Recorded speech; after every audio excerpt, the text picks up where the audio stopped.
Mga kasayan, magkakabit tayo ng mini driving light dito sa Rosy Passion. Ang gagamitin natin kasayan dito ay transformer mini driving light. Dahil meron tayong kasayan na nag-request. Ito siya. Si ano natin. Shoutout sa iyo kasayan Ariel Ong ng Davao City. Ito siya kasayan. Oh. Ito yung sabi niya. Tutukan mo kasayan para mabasa nila. Kasayan. Install mini driving light sa Rosy Passion. Ito siya. Ito kasayan yung paglalagay natin. Ito. Ganito lang gagawin nyo kasayan ha. Ito tatanggalin nyo lang to. Itong pinakakaha niya. Yung pinakaharap.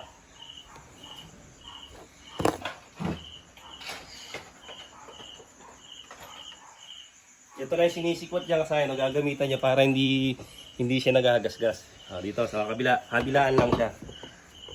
Ito, sikwatin nyo lang to ha. Pagka magtatanggal kayo, tornilyo sa kabila, dalawa, tsaka sa ilalim. Bali, 3 tornilyo lang siya, tinanggal ko na para mabilis lang siya. Ito siya oh. Tapos sikwat din. Pagka umangat na siya, okay na siya, mahihila nyo na siya. Para mas madali nyo siyang tanggalin. Ayan siya oh. Kasi meron siyang nakakabit na ano, na kalawit. Oh. Yan to ang gagawin natin kasayan na kasi wala tayong makita na tornilyo. Tingnan mo. Ito yung tornilyo niya oh. Pangit naman kung naka-open siya. Pangit naman kung di natin lalagay. Tapos ibubutas natin dito. Lalagay natin yung mini driving light. Pangit. Kaya ang naisip ko sayan, gagawin natin transformer ang ikakabit natin. Ito siya oh. Ito na yung pinaka paglalagay natin. Gumamit lang ako ng Allen bolt. O, tapos ito yung sa harap na yung pinaka-lock niya. Transformer to kasi mini driving light yung gagamitin natin na ito siya. Ito yung ilalagay natin oh. Parehas na parehas ng pag-wiring ng ano ng mini driving light. Ganon din. Wala nang pinagkaiba. Pero 3 wires lang to. 3 wires lang tong ano na to. Itong transformer. Ito siya ah. Sasayin oh. Kulay red, yung high natin, yung yellow, yung low, tapos yung black yung negative. Ito yung gagamitin natin na mini driving light.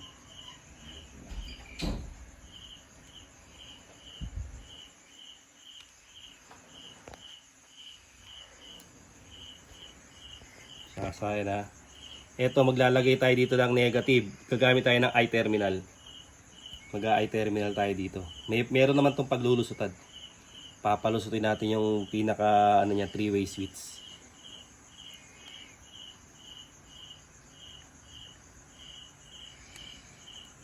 Yan, ito na siya. Ngayon kasahin ipupwesto natin to dito. Dito ang pwestuhan niya no. Ito na yung pinaka pwesto niyan. Para tutok na sa harap. Kaya siguradong mabibigyan kayo ng magandang liwanag yan. 3 na yan kasayan. Isang solido na yan kasi yung bato ng ano yan, bato ng liwanag solid na solid. Gagamit lang tayo dito ng 3-way switch. Tutukan mo ito kasayan. Alalayan mo baka malaglag yung ano natin. Hindi pa yung nakatornilyo. Tutukan mo yung pinaka natin. Transformer mini driving light.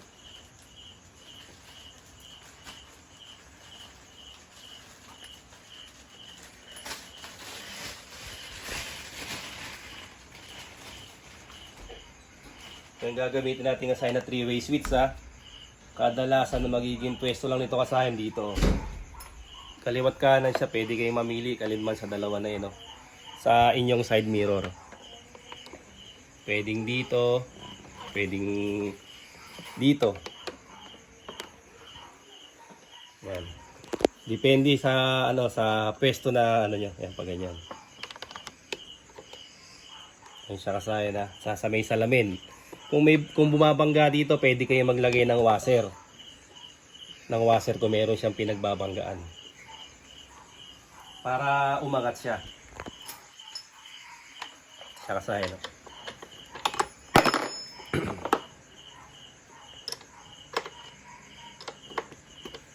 Ito kasahin, tutorial lang ito kasahin na kaya hindi natin siya ipipix. Para lang may idea yung mga kasahin natin na maglalagay ng gantong ano. Walang mapwestuhan, magagawa ng paraan yung ano, magagawa natin ang paraan niya na hindi na tayo kailangan mag-bracket.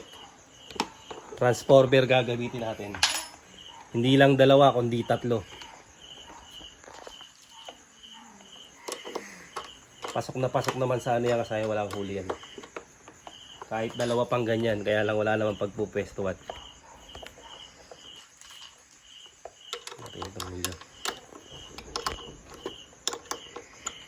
Kung dalawang ganyan, ganun pa rin ang paglalagay, pagsasamayan nyo lang yung wire. Para dalawang negative, dalawang high, dalawang low. Eh dahil single lang siya, mas madali. Mas hindi mahihirapan yung asaya natin na magkabit ng MDL. Medyo mahigpit. Hindi na kasi nilagyan ng salamin to ng may-ari eh. Ito siya, halimbawa bumabangga lagyan nyo lang ng washer to para nakaangat siya, para hindi siya babangga. Pag nilagay itong hindi siya didikit. Dahil tutorial lang naman to kasayan, medyo iaano ko lang siya ng konti. Para lang matesting natin. Mapakita ko lang sa inyo yung pagkakabit. Sa taga Davao natin na kasayan. Yan siya. Tapos ito kasayan, papalusutin nyo yan dito. Tutukan mo yung lusutan. Yan na, ganun ang gagawin nyo kasayan dyan pag ilalagay nyo papalusutin nyo rito, lulusot dito. Diyan lulusot yung yung ito dito dito uli siya magsasama. Dito. Lulusot dito, papunta rito. Yan siya. Ngayon, ikakabit natin muna tong para mailusot natin yung wire. Ganito siya, meron siyang dalawang tornilyo na adyasan. Nasa harap lang yung adyasan ito kaya mas madali. Tutukan mo to sa akin Yan. Kabilaan lang yan. Adyasan ng ilaw. Tapos kabila.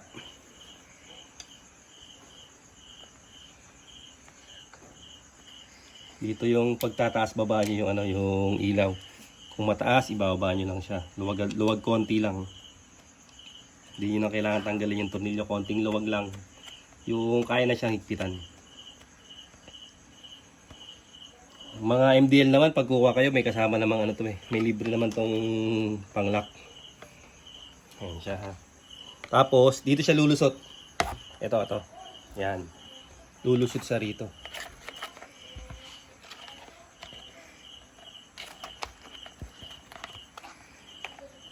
Masahin ganito yung forma niya Pag lusot yan dito, etong nilusot nyo rito, magsasama yan dito. Yan, dito yan magsasama Ganyan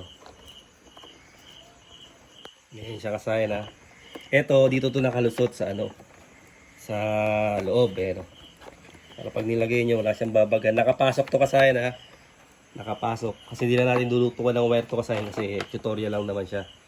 Tinuturo ko lang yung dadaanan ng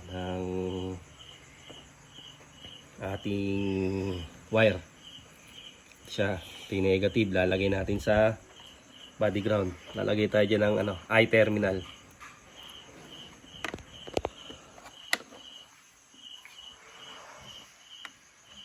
Kadalasan dyan yung common, yung blue. Ito ilalagay natin sa 87 ng relay natin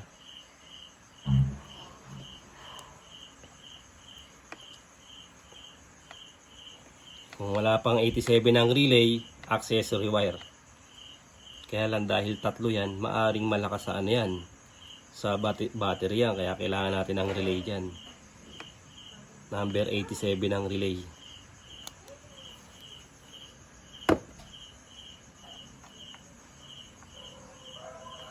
Siya. Yung red, yung high, lagay natin sa brown.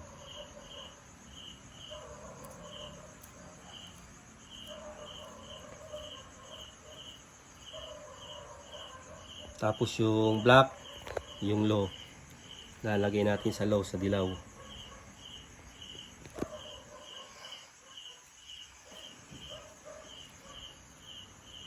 Etong blue, ito yung sa accessory wire. Lalagay natin sa accessory wire to.